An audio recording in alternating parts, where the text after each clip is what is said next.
नमस्कार मित्रों, हमारे चैनल अद्भुत ज्ञान सुविचार में आपका स्वागत है। हर दिन एक बूढ़ा भिखारी दरवाजे के पास आकर भीख मांगता था और घर का व्यक्ति हमेशा घर के बाहर आते ही उसे देखकर क्रोधित हो जाया करता था। कई बार उसको गालियां भी बकता। वो कहता, तू जिंदा ही क्यों है? पूरी जिंदगी ऐसे ही भीख मांगेगा क्या? धरती का बोझ क्यों बना बैठा है? और कभी कभी उस भिखारी को गुस्से में वह धक्का भी मार दिया करता था। इतना कुछ हो जाने के बावजूद भिखारी के मुंह से सिर्फ यही निकलता कि भगवान तुम्हारे पापों को माफ़ करें। एक बार सेठ को धंधे में बड़ा नुकसान हुआ। सेठ बहुत परेशान था कि तभी उसके दरवाजे पर वही भिखारी आया। गुस्से में अपना आपा खोते हुए सेठ ने उस भिखारी को पत्थर दे मारा। पत्थर लगने के कारण भिखारी का सर फूट गया और उसके सर से खून बहने लगा। फिर भी दर्द से भरे हुए भिखारी ने इतना ही कहा, भगवान तुम्हारे पापों को माफ़ करें। भिखारी वहाँ से चला गया।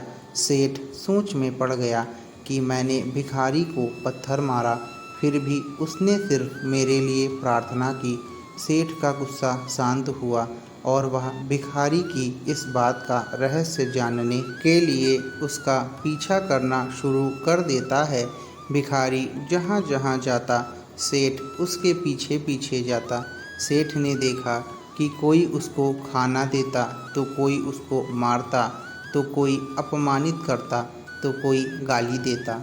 लोग भिखारी के साथ जैसा मन होता वैसा व्यवहार करते, लेकिन भिखारी सबके लिए एक ही प्रार्थना करता, भगवान तुम्हारे पापों को माफ़ करें। अब रात होने को आई थी। भिखारी अपने घर जाने के लिए लौटा। वो अपने घर पहुंच गया, लेकिन सेठ अब भी उसका पीछा कर ही रहा था। एक पुरानी टूटी हुई खटिया पर एक बूढ़ी औरत लेटी हुई थी। काफ़ी कमज़ोर और बीमार लग रही वह औरत भिखारी की पत्नी थी। अपने पति को वापस आता देख वह खाट से उठ खड़ी हुई। पत्नी ने अपने पति के भीख वाले कटोरे में देखा तो उसमें सिर्फ आधी बासी रोटी थी। उसे देखकर वह बोली, आज बस इतना ही मिला, और हाँ, आपके सिर से खून निकल रहा है, ये चोट कैसे लगी? बूढ़ा भिखारी बोला, आज बस इतना ही मिला, किसी ने कुछ दिया ही नहीं, सबने गालियाँ दी और एक ने तो पत्थर भी फेंक के मारा, इसलिए मेरा सर फट गया। एक गहरी ठंडी सांस लेकर बूढ़ा भिखारी फिर से बोला, यह मेरे ही पापों का फल है। तुम्हें याद है, कुछ सालों पहले हम कितने अमीर थे? क्या कुछ नहीं था हमारे पास? हमारे पास हर चीज़ ज़रूरत से ज़्यादा थी, लेकिन हमने कभी दान नहीं किया, और उससे भी बुरा हमने उस अंधे भिखारी के साथ किया जो हमारे द्वार पर भीख मांगने आया करता था। बूढ़ी पत्नी की आंखों में आंसू आ गए। वह बोली, हाँ, हम उस बेचारे अंधे के साथ बहुत बुरा करते थे, उसका अपमान करते थे, उसे खाने के लिए रोटी की जगह कागज़ दिया करते थे, उसका मजाक भी उड़ाया करते थे, कभी कभी उसे मारा भी करते। मैंने कभी भी उसको रास्ता नहीं दिखाया। एक बार मैंने उसके मुंह पर पानी भी फेंका था और वह हमेशा दुखी होकर यही कहता कि भगवान तुम्हें तुम्हारे किए की सज़ा देगा, भगवान तुम्हारे पापों की सज़ा ज़रूर देगा। उसका श्राप सच हुआ और हम इस दुख भरी ज़िंदगी में आ गए। भिखारी बोला, हाँ, उसका श्राप सच हुआ, इसलिए मैं किसी को बद्दुआ नहीं देता। चाहे कोई मेरे साथ कैसा भी बर्ताव करे, मैं हमेशा उसके लिए प्रार्थना करता हूँ। मैं नहीं चाहता कि कोई भी हमारे जैसी ज़िंदगी का अनुभव करे, किसी को भी हमारे जैसे दुखों का सामना करना पड़े।